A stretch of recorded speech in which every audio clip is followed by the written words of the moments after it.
Furious Driving, proud to be supported by Diamond Bright, protecting, cleaning and caring for the Furious fleet and for yours, with 10% off using code FD10. Follow the links in the description below. Hello and welcome to Furious Driving, and in this episode we're going to have my first ever attempt at sandblasting stuff with the new monster compressor and the amazing Clarke sandblastery kit over there on the floor.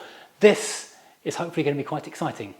So thank you for joining me in this next episode in the resurrection of the 1969 Morris Mini 1000. Now, last time we were over here doing mini stuff, we were installing that behemoth compressor under the stairs. The thing weighs 172 kilograms, so it's quite a beast, and it needed a big forklift truck to take it off the truck and even to just position it underneath the stairs. Also, it wasn't going to run off, 3-pin plug electricity, so in the meantime I've had to employ my friend Matt, who is an electrician, to pop over and do a bit of sparking work. Have a look at this. And you probably can't see very much of me at the moment, because over there, lurking in the dark, is my friend Matt, and yet another Matt, who is actually a proper bona fide electrician who knows what he's doing, which is a nice thing to do. As you may remember, a couple of videos ago, we introduced the monstrous new air compressor, which takes more than a 3-pin plug to plug it in the wall. It's not going to run off USB-C, that thing. So Matt is currently working up there. Hey, hello. Hello, Matt. Running in, what ampage fuse are you running in, Matt? We have a 32 amp RCBO. Okay. A C curve, if you really want to know. Which should be enough to run that beast of a monster over there. 6mm cable. Then a nice big switch over there to isolate it as well. Excellent. So yeah. Is it an unpluggable switch? Or yes. So we can move the thing when eventually move out of this barn to pastures new. Definitely. Fantastic. Very easy to take out and move. So. Excellent. So excellent. Now Matt, if you're into cars and things, also does YouTubey stuff on the side as well as being a bona fide sparky person. Yes, I do. What's it called, Matt? It's called Dad Skills Cars. I've got two channels actually. I've got Dad Skills How To channel and Dad Skills Cars, which I'm because it's practical, you see. Concentrating on at the moment. So yeah. Yeah, and you've just beat me to one of the cars on my bucket list of cars to buy as a Mark 1 Focus. He's gone and got one, and he's butchering it. We're making some tasteful modifications, I'd say, to make it into a rally car. So yeah, it's actually quite cool. We're zeroing on with that. So looking forward to seeing the rally spec Mark 1 Focus very soon. It's going to be very cool. Yeah, very cool. I'll put a link in the description so you can find Dad Skills Cars. Have a watch of a Focus being destroyed. Yeah, check it out. Thank you.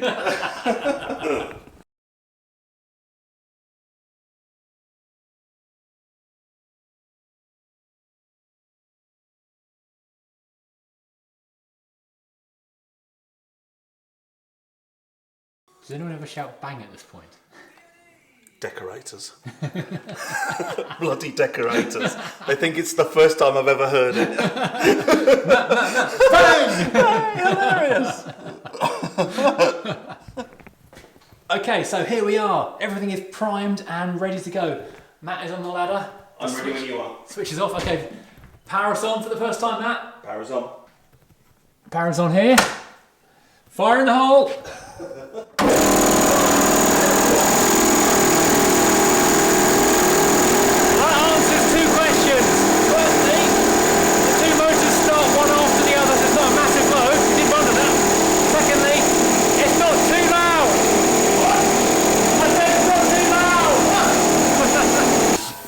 I did go and buy all of the adapters, the big to the middle to the small, to plug the airline into this.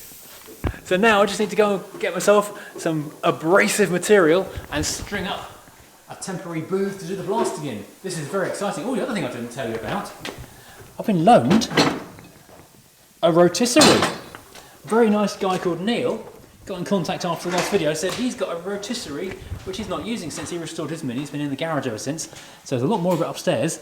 But yeah, we've got a rotisserie here, so we can spin the wheel of Mini. Right, I need to work out how to drain this thing now. Let's put this thing underneath. Oh, this is exciting. Thanks, Matt. No problem. And while Matt was doing that, I've been doing this.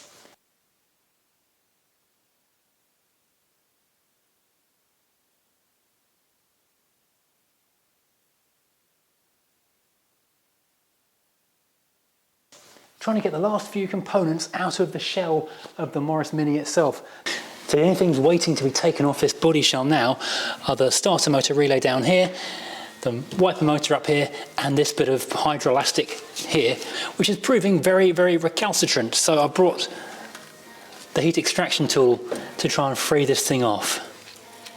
It's a 19mm or 3/4 of an inch bolt and a spanner underneath it as well. The problem is it's well and truly welded on there, and it's on this fairly light bracket, and every time I try and put a bolt on it or a spanner on it, it just, oh man, that smells terrible. It just starts twisting the bracket off the bulkhead rather than undoing the thing. Wow, that, can you see that is literally glowing red hot already? Okay. It's quite hard to breathe, but never mind. I'll move my mug so I don't smash that. Oh, free!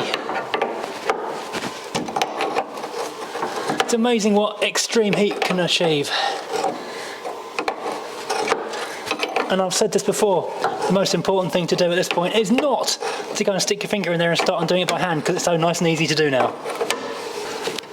This is the last piece of the hydroelastic puzzle that's on the car. Let's try and get this wiper motor out of here as well, because this is proving difficult. It's only a couple of crosshead screws, but they are well and truly welded to the bulkhead.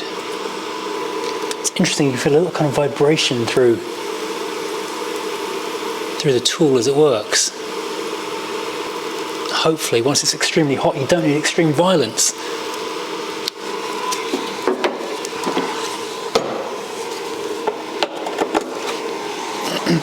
There we go, it's free. That has been troubling me for weeks, that screw. There's one underneath it as well, so I don't get the extractor down to that, but we'll try. That is now off. Haha. Now where's number 2? Haha.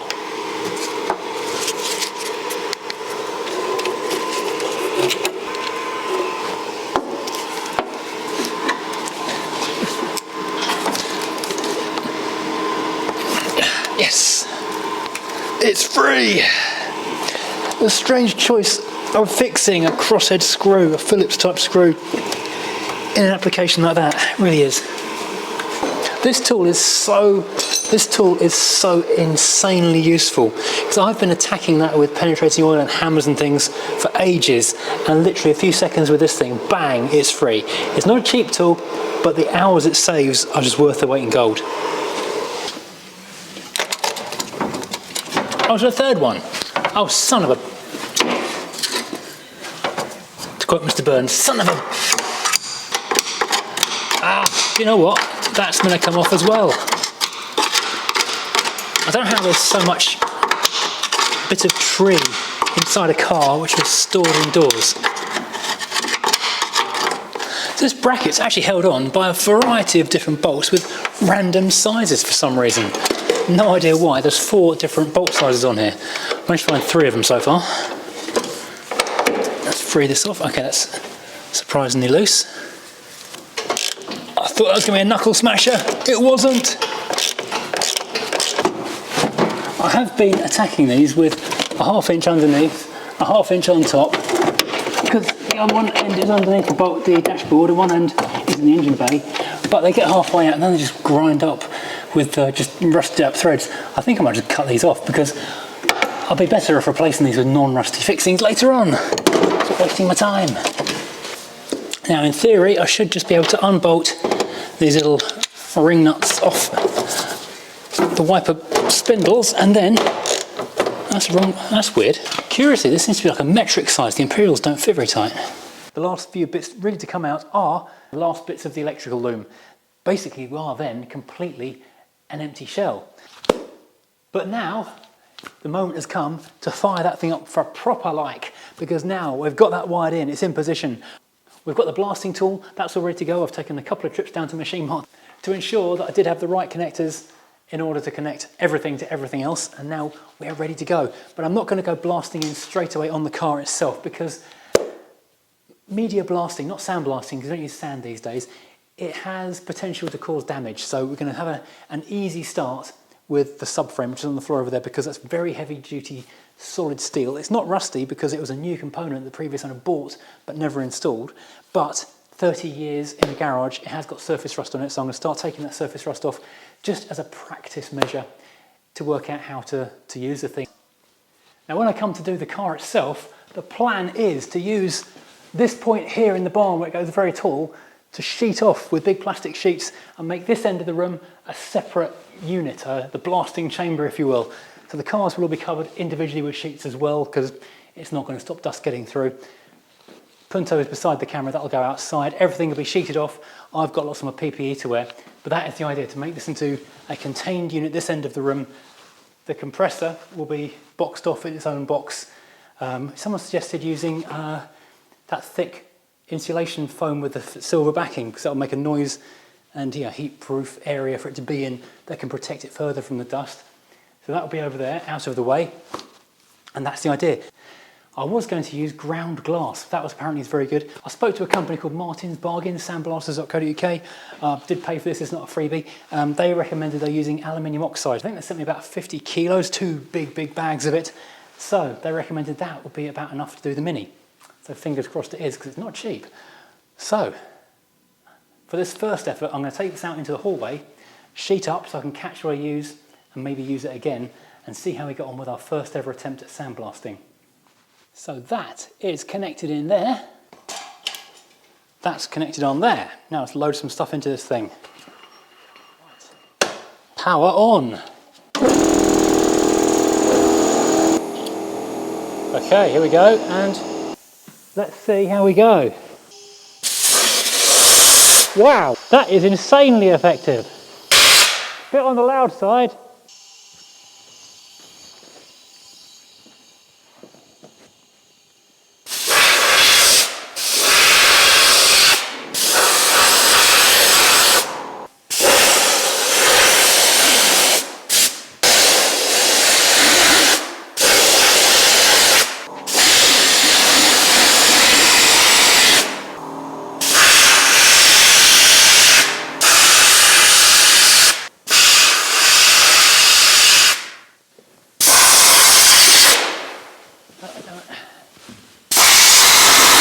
Oh my god, this is awkward.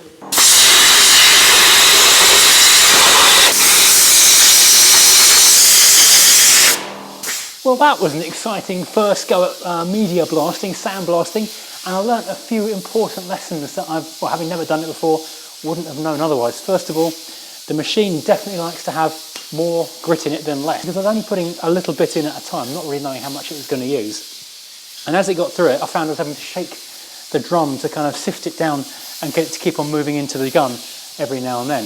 I didn't think it was making as much mess as I thought it would, but looking at the state of this breathing mask, it clearly was making quite a lot of mess, so I'm glad I had that on. Apparently this stuff doesn't give you silicosis, but I still don't want it in my lungs. I also found that the plastic sheeting I was using wasn't that effective, and considering how much stuff I put into it, that's all I was able to recover. And after it's been sieved, there'll be half that much. So I will be getting through far more of this stuff than I ever thought I would be. So good to know all that.